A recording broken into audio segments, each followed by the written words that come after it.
Амар тайван ажиллачмаар л байх юм тий уг нь. Яг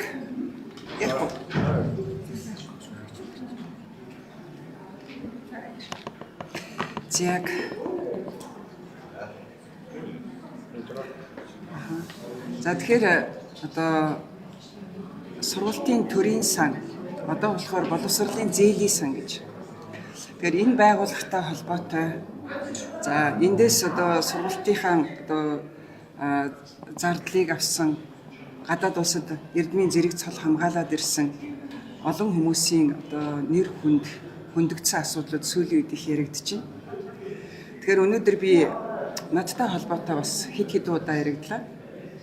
Одоо би ер нь тайлбар өгөх цаг нь болсон байхаа гэж би бодож байна. Ер нь бол аливаа улс оронд үндэсний боловсон хүчний бэлтгэх дэлхийн нийтэд хөл нийлүүлж хөгжихийн тулд өөрийнхөө улс оронд сургадгүй бэлтгэдэггүй тийм мэргэжлэр гадаадын ихтэй сургуульд зэрэг цол хамгаалахаар одоо явуулдаг. Энэ бол аль ч улс оронд байдаг. За энэ одоо бодлогын хүрээнд одоо та бид нар сайн мэдж байгаа социализмын үед бол одоо манай оюутан залуучууд гадаад улс оронд сурч ирээд улсдаач гэсэн бас ихтэй сургуульд сураад тэгээд одоо улс орныхоо бүтээн байгуулалтанд оролцоод явж исэн. За өнөөдөр үндэсний боловсон хүчний бэлтгэх одоо энэ асуудлыг шийдэхэд бол энэ боловсролын зээлийн сан гэдэг бол маш чухал үүрэгтэй байдаг. Энэ боловсролын зээлийн сангийн шугамар өнөөдөр төрийн албанд ажиллаж байгаа. За нэг сургуульд ажиллаж байгаа, эмнэлэгт ажиллаж байгаа, төрийн байгууллагад ажиллаж байгаа олон залуучууд гадаадд сураад ирээ. Сурснаа ирээд улс орондынхаа хөгжилд зориулъя гэсэн бодолтойгоор одоо ийм хүсэл тэмүүлэлтэйгээр ажиллаж хөдөлмөрлөдөг. Эднэрт бол одоо энгийн жирийн нэг одоо хүнд гадны ихтэй сургуульд зэрэг цол хамгаалах ийм боломжийг олгодог ийм зүйл үү. Өнөөдөр сүүлийн үед харамсалтай нь одоо энэ боловсон хүчний бэлтгэх бодлогын хүрээнд гадаадд сураад ирсэн магистр докторийн зэрэг хамгаалаад ирсэн бакалаврын зэрэг хамгаалаад ирсэн энэ үндэсний боловсон хүчнүүдээ харлуулах үгүйсгэх ийм одоо хандлага газар авч байна.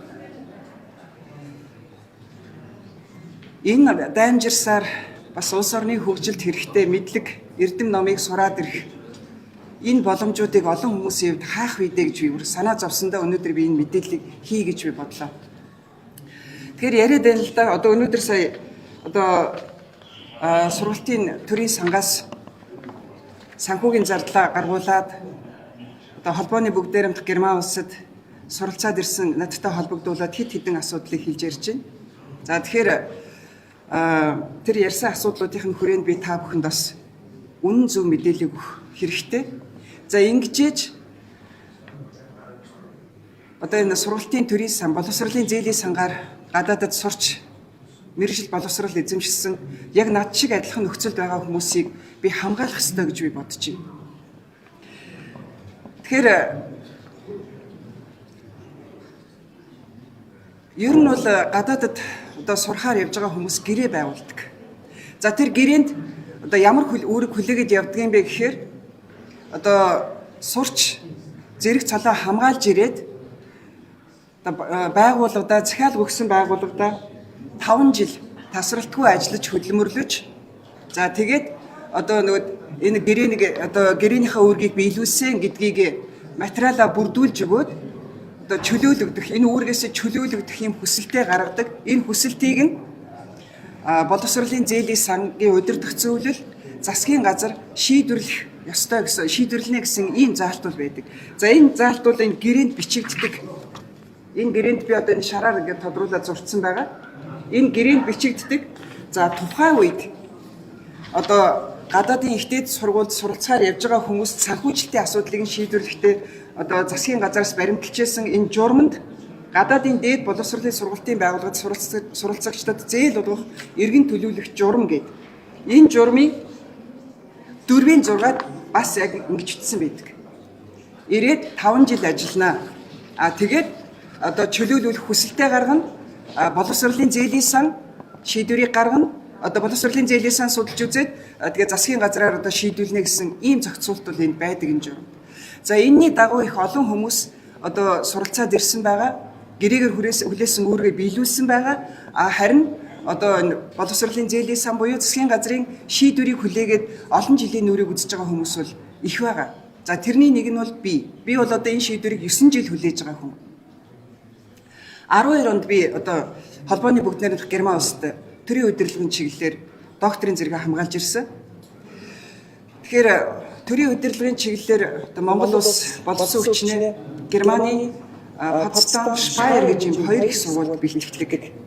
За энд төрийн удирдлагын чиглэлээр магистр, докторийн зэрэгээ одоо ерөнхийдөө манай хамгаалж ирдэг. За би одоо удирдлагын академид багшилж байгаа. Тэгээд тэндээсээ яг л одоо бус багшийн жишгээр Потсдамд очиж одоо магистрийн зэрэгээ 2002-оос 2003 онд холбооны бүгд найрамдах Герман улсад одоо сурч одоо хамгаалсан. За ингээд бол бид нар инвентийн тэтгэлгээр тэнд бол бид нар сурсан. Энийг жоохон буруу хэлээд байгаа шиг үлээ. За инвентийн тэтгэлгээр сурсан. За дараад нь 2008-аас 2011 онд би сургалтын төрийн сан. Тэр үед сургалтын төрийн сан гэж нэрлэдэг байсан. Одоогийн боловсролын зээлийн санаас одоо сургалтынхаа санхүүгийн зардлыг одоо хүсэлт гаргаж авч явсан байна. За ингээд 12 онд хамгаалаад ирсэн. За гэхдээ одоо намайг тэтгэлэг давхардуулж авсан мэтээр буруу ойлгоод байх шиг байна. Тэгэхээр Монголын засгийн газраас тэтгэлэг авсан нэгдүгээр.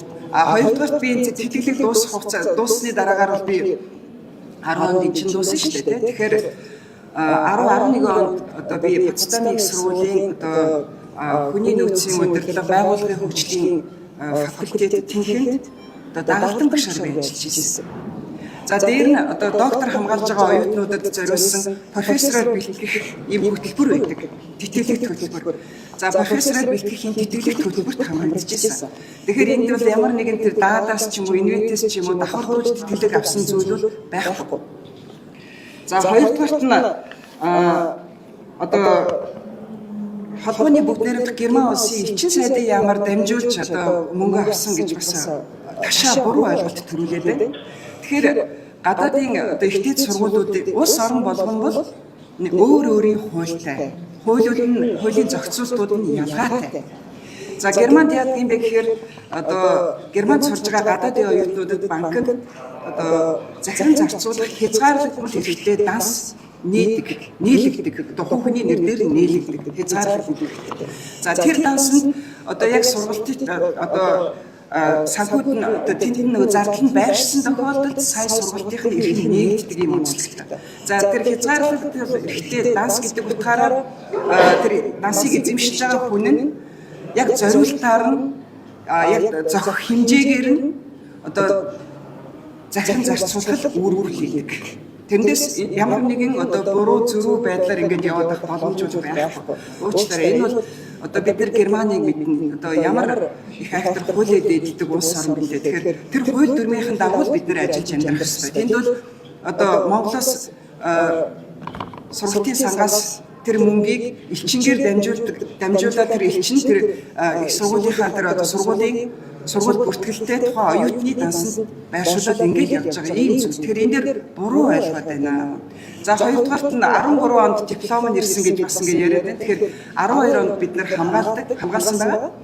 За тэгээд тэр бас улс орных нь дөрмөн өөрлөлтөө диссертацийн ажил нь бүр ном болж хэвлэгдээд Германы бүх номын санд тараагдаж дууссаны дараагаар дипломыг сайн өгдөг ийм хуулийн зохицуулалттай. Тэгэхээр тэрний дагуу бид нар одоо усын нүүл ясын дарга гэжээр тэр ус ямар дүрмтэй тэрний дагуу юм. Тэгэхээр энэ дээр бас буруу ойлгоод буруу мэдээлэл тарааж хүмүүсийг талцуулан хувааж одоо үндэсний боловсон хүчний гэж халахыг болмоор байна. За дараад нь энэ дээр за тэр давхар санхүүжилтийн тухай асуудал бол байхгүй шүү нөхдүүд минь. За тэр нэмэлт зээл хүссэн байна гэж.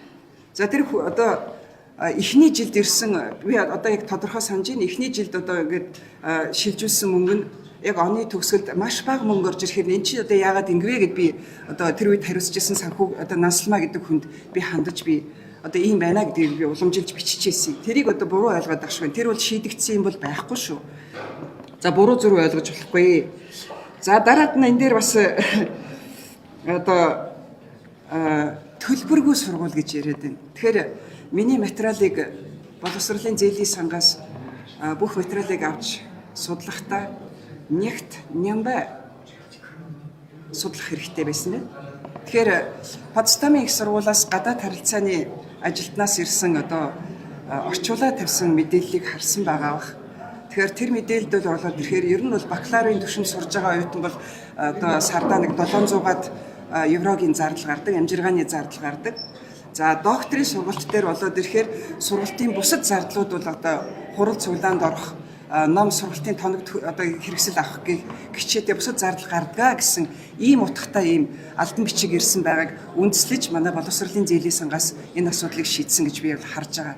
Тэгэхээр энэ дээрээс би юу хэлэх гээд байна вэ гэхээр ер нь бол хувь хүний нэр хүндтэй холбоотой ийм мэдээлэл ярьж байгаа бол хариуцлагатай байна.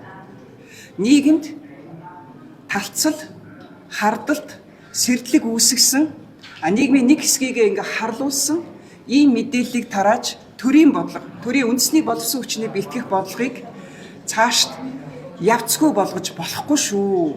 Энэ чинь олон залуу хүний итгэл найдвар болсон ийм хөтөлбөр байдгийг. Энийг харин бид нэр цааш нь сайжруулад өргөжлүүлж авч явах хэрэгтэй. Төрийн албанд ажиллаж байгаа олон залуучуудын итгэл сэтгэлийг мохож болохгүй шүү гэж би энэгээр хэлмээр байна. Би 9 жил хүлээж байна. Нөхцөл нь болоод ирэхээр би ч докторийн зэрэгээ хамгаалсан дипломын хуулбараа өгөөд тухайн байгууллагада 5 жил ажилласан гэсэн нийгмийн даатгалын шинтгэлийнхаа хуулбарыг өгөөд за ингээд ер нь холбогдох бүх материалууд нь журам дээр заасан байдаг. Тэр материалуудыг өгсөн. Тэгээ 9 жил хүлээгдэж байгаа. Над шиг ингэж хүлээж байгаа хүн олон байгаа. Над шиг ингэж хүлээгээгүй ирлээд 5 жилийн ажиллалаа бас ингээд төргөн шуурхаад чөлөөлөгдөө явцсан бас хүмүүс байгаад байгаа. Тэгэхээр ер нь бол төрийн шийдвэр алагчилж болохгүй л дээ. Нэгэн тал гэрээгээр хүлээсэн өөргөө биелүүлсэн бол тэгээд тэрнийхэн дагуу төр нь бол шийдвэрээ гаргаад явах ёстой. Энийг харин хордовчлах ёстой.